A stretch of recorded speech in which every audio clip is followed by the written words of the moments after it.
Hey, what's happening?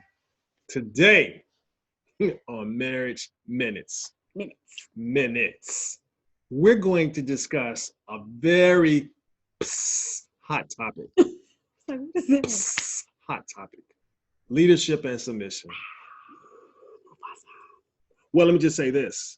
In this household, her saying is attitude reflects leadership. It's from my favorite movie, Remember the Titans. and it's true. Yes. And so let's get into it.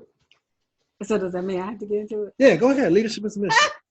Okay, so don't y'all love when he does that to me, like puts me on the spot, but he don't want to be put on the spot. Listen, Leadership. God Doesn't designed. know. Can we agree that even if we don't believe in God, that God designed marriage?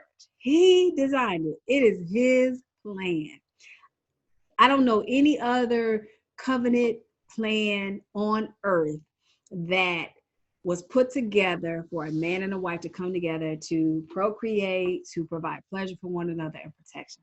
So this is God's plan, right? And God designed marriage to have some order. He does everything in decency and in order. And so marriages get mixed up because, especially culturally in 2020, we equal partners. We sharing this load. It's 50-50. I don't know when our marriage has been 50-50. Guess what? Our marriage oftentimes is 90-10, 70-30, 60-40. Because guess what?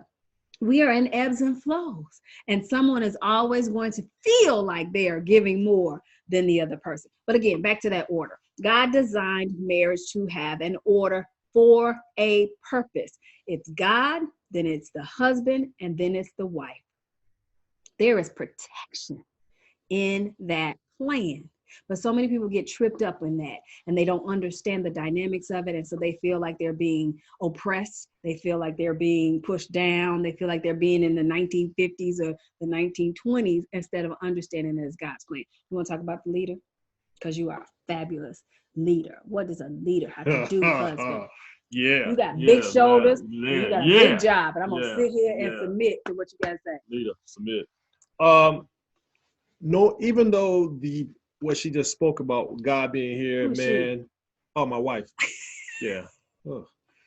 God, husband, wife, doesn't mean that the wife is subservient to the husband. That just means that there's a flow that God sees this thing as. And so for me as a leader, it's heavy sometimes. And I know I set the thermostat in my household for everything. Sometimes I mess up.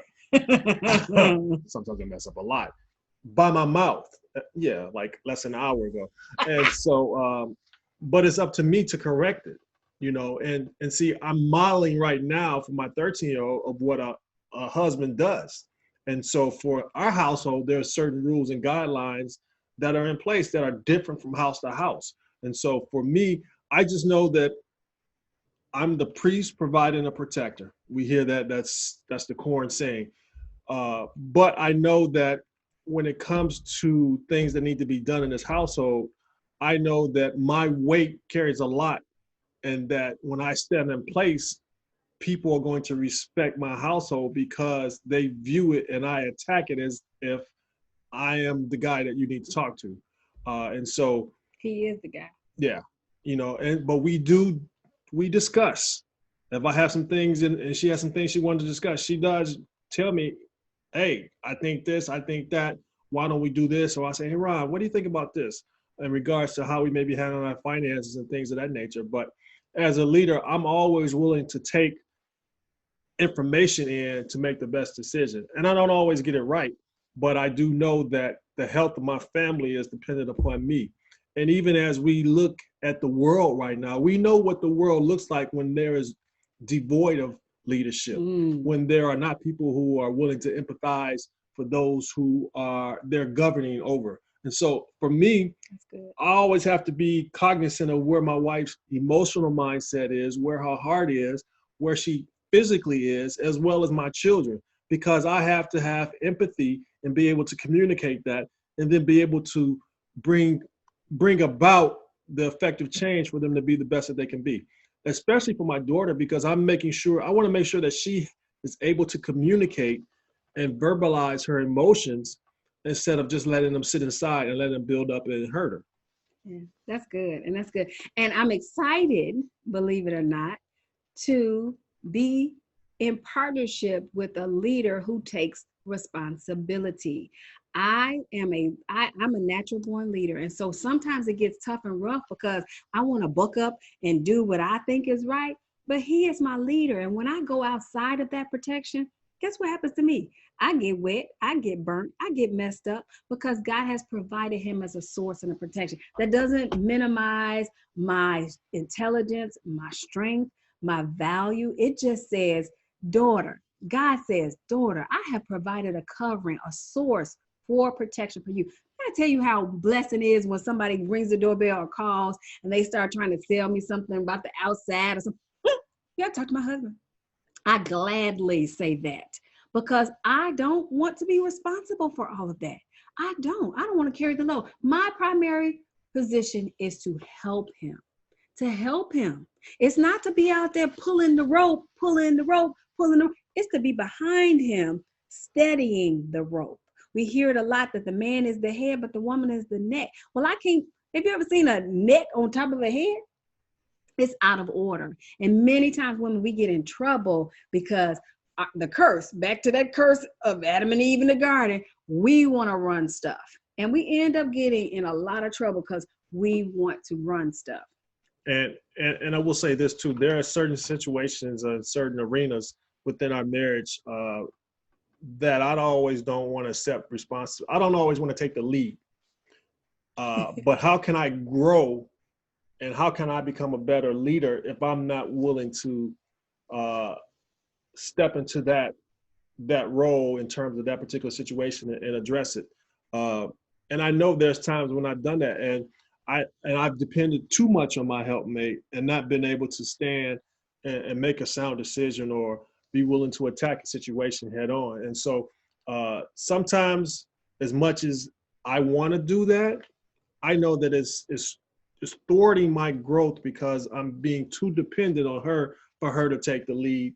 And then I'll come behind you and stand in front and say, yeah, see what we done? That's not effective leadership. And so, if there's areas within a man that in terms of he just feels like maybe it's a little inadequacy, then I think you need to pray about it. And then ask God, how is he trying to grow me up in this arena? Because if we keep running from that test, the test is not going to go away. It's just going to keep coming around. And more than likely, it's going to keep coming around more frequently. And then it's going to become a sore spot. If you depend on your helpmate to do it, now she's out of order and you place her in a position now, and who knows how the household may be affected because of that. And so the house is not going to operate and function as it should because things are kind of out of order. And I'm not even talking about delineating responsibilities. That has nothing to do with that. If there are certain things that Rhonda is great at, hey, by all means, tell me how I need to be better at that. Give me information, help me, and then we're going to knock it out. Especially like we're raising, I don't know how to raise girls. She's told me, right. But I have been a girl. Yeah. And she's told me, Tom, hey, I'm going to handle this as woman to girl. Let me handle it. And I've had to say, okay, you probably got, because daddy's girls, we just going to handle it differently. But, I am open to accepting communication, accepting correction, making the adjustments and moving forth. It's all about communication. And if you've been a wife that has been put in the forefront or is used to doing things your way or going out and jumping because maybe your husband doesn't react as fast as you are, and you realize and recognize that that's out of order, because it is going to take some time to relearn a different place in a different position. And it's also going to take time for them to step into their role. Look at it like this. You have been putting a cap on everything that has happened in your life. You've been the rescuer. So now you're saying, oh, I realize this submission and leadership thing, you do it. And you leave and he doesn't know necessarily how to navigate. You're going to have to give him some grace. And guess what, ladies? Sometimes you are going to have to fall down in the hole with him so that he can learn a lesson. Listen, how do kids learn how to walk unless they fall? Now, I am not saying that you follow your husband into sin, but I am saying there are some level 1, level 2 things that you are used to handling that maybe you shouldn't handle anymore, that he's got to figure out on his own, and you support him and not say, I told you so. That's the way I used to do it. And you, and you, and you. That's not leadership and submission. And you're not going to be protected that way. He is my covering and I'm his help. And that's all.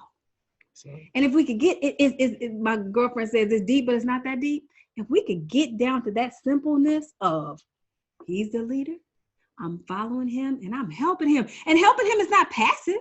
It's praying, it's researching, it's figuring it out so that you can make him look good. It's my responsibility to make him look good. And when I make him look good, guess what he does for me? Make her look good. He makes me look good. I get spoiled then. At her pace. Not my pace, at her pace. All right. So did we talk about anything? Leadership and submission, right? Leadership and submission. Are you done? You want to say something else? No, I'm good. You sure? You can say it. No, you're the leader. Oh, leadership and submission at his pace. Be well, be blessed. Be well, be. I thought I was going to.